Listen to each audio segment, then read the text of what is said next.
叶先生，您让我把李探长冻上。费可欣被叶晨的话惊得目瞪口呆，一时间不知该如何回应。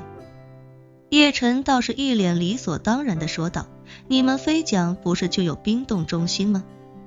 把他拉回去冻上就是捎带手的事儿。费可欣见叶晨说得无比轻松，忍不住提醒道，叶先生，人体冰冻技术到目前为止，它还只是一个科学概念，虽然这个概念从几十年前就有科学家提出了，但一直到现在也没有任何成功案例。说着，费可欣忍不住看了看地上躺着李亚林，继续说道，叶先生，我说的直白一些，就目前的科学手段，人在冰冻上之后是不可能活过来的。叶晨摆摆手，这个你就不用担心了，先把他冻上再说。叶晨之所以要将李亚林送去冰冻中心冰冻，是因为他也没有能力一直维持李亚林的躯体不死不坏，把他冰冻起来就可以最大程度维持他的现状。由于他被冰冻在零下100-200度的超低温环境中，所以维持他身体所需要的灵气也会减少到一个极低的程度。如此一来，叶晨只需耗费少量的灵气，将他的身体保护起来，再让灵气随同他一起被冰冻，那就至少能确保他几年之内不会有任何变化。可是这种事情叶晨也没办法跟费可欣解释清楚，所以只能固执地让他听命照办。费可欣见叶晨已经做出决定，出于尊重便没有再多说什么，而是立刻打电话给爷爷，让他亲自吩咐冰冻中心的负责人过来把李亚林接走。费可欣与爷爷沟通过后，便对叶晨说道，叶先生放心，爷爷说冷冻中心那边15分钟之内就会过来把李探长接走。好，叶晨点了点头，道，这个人就拜托你们了，要切记，千万不要对外走漏任何风声。您放心，费可欣笃定地说道，冰冻中心的保密级别一直很高，一定不会走漏消息的。叶晨便道，那就好。费可欣这时候忍不住说道，对了，叶先生，我有句话不知当讲不当讲。叶晨道，但说无妨。费可欣点点头，继续道，叶先生，一般来说，顶尖家族成员的每一步动向都是绝密，尤其是像安家这种超级家族，一般来说，他们的动向是不可能被外界捕获的。可是今天这帮匪徒不仅能够掌握安家核心成员的动向，甚至还对这里的情况了如指掌，能配合着演唱会的背景音乐发动攻击，一看就是密谋已久。我怀疑这件事一定是安家出了内鬼。是，叶晨赞同地说道，这件事情我跟你的看法一致，但内鬼具体是谁，可能就要安家人自己去查了。说罢，叶晨又对费可欣说道，对了，费小姐，你在纽约人手比较多，接下来就辛苦你先安排自己的心腹，把这里的地毯都撤走烧掉，血迹全部处理掉，还有弹孔这些也都一起解决掉，另外也抓紧时间想办法找一批新地毯换上，新地毯最好跟这里的一样，或者大体相似，在最短的时间内把这里恢复一下。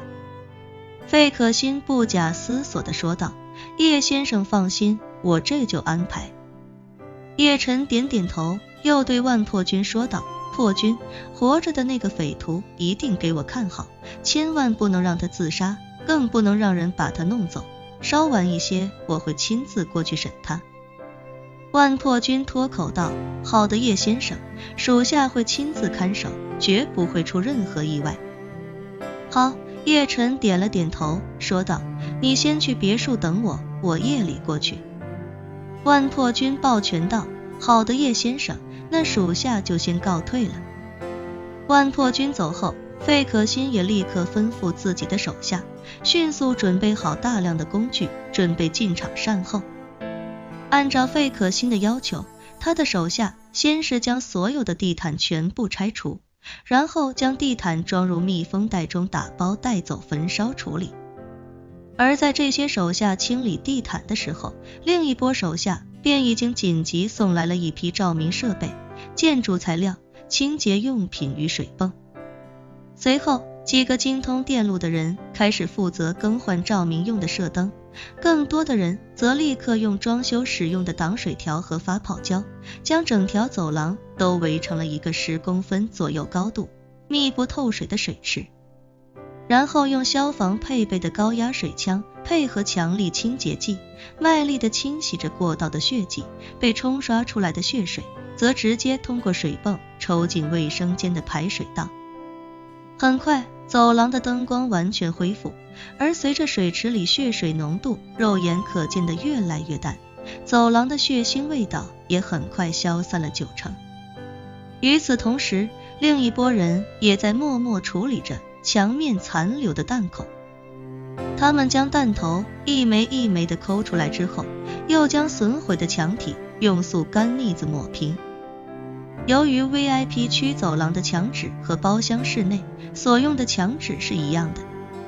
所以他们将其中一间没有使用的 VIP 包厢墙纸全部割了下来，然后按照花色一块块地填补上去，并处理好拼接处的缝隙，让人看不出有什么问题。随后，费可欣的手下又用具有一定刺鼻味道的消毒液将整个走廊重新喷洒一遍，再用好几台大功率热风烘干机进行烘干。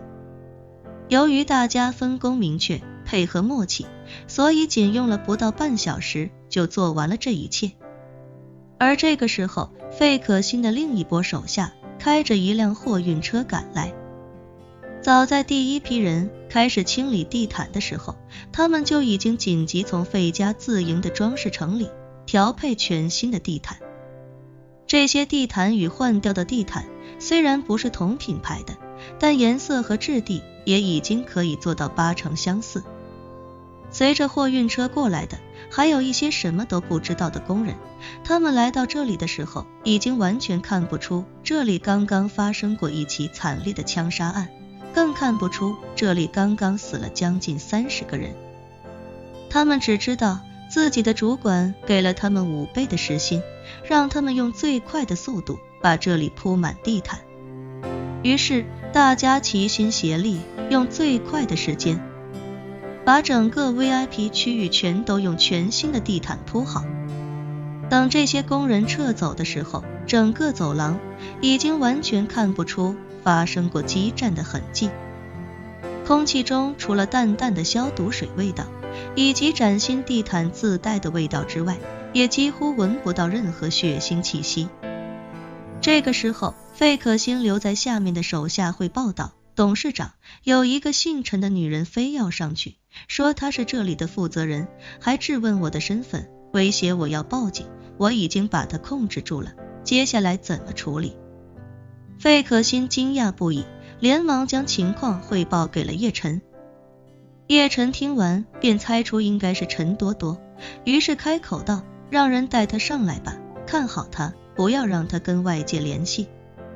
说罢，叶晨忽然皱起眉头，费可欣反馈的事情让他回想起一个细节，刚才大舅安重秋在房间里曾说过，他的电话没有信号，连911都打不出去。